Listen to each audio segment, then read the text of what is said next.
What is up mga kabuhok? My name is Balbon and welcome back sa ating unboxing series. Ayan, meron tayong guest for today.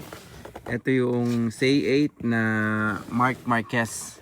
Ayan, size small po ito, size small.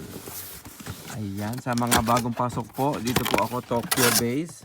Unbox natin itong brand new na Marc Marquez Say 8. Ayan, meron siyang kasamang anti-fog. Inside the box, merong dust bag at saka itong para mga accessories niya.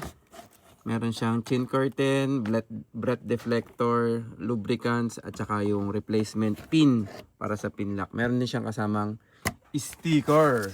Ayan. So, check out natin. Ito yung Marc Marquez na nilabas para sa Say 8, sandali lang. Kuha tayo ng patungan. Yan, may patungan na po. Ano to dalawa yung nirelease na design ni Marc Marquez for Say 8. Ayan. Matte finish po itong isang to. Matte finish. Ayan, meron po yung nakalagay na ayan, Marc Marquez 93. Ayan, gawa siya ni Dave Design. Matte finish po siya. Matte lighter gray. Parang mas light na gray at saka black. Yan, tricolor lang po siya. Yan, medyo ano na to. Mas may nakalagay din sa kanya sa likod. Hindi naman siya bagong modelo pero discontinue na siya ni Shoei. So bihira na kayo makakahanap nito. Ayan, size small po ito. Ibebenta ko na lang po ito. Brand new. Nung time na nilabas to, nasa almost 40,000 yata yung benta nito Almost 40,000 yung benta niya nung nilabas siya. Pero ngayon, ibibenta ko na lang po siya ng 20k.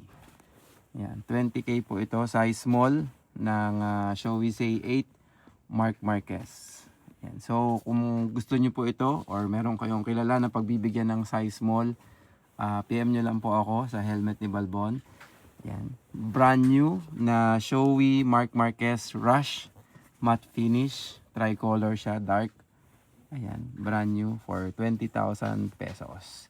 Yun, sa may mga tanong po, meron kayo nahanap about sizing, kung kaya ko naman pong masagot yung mga tanong nyo, mag-PM lang po kayo sa akin sa Helmet ni Balbon. Ayun, ride safe, peace out.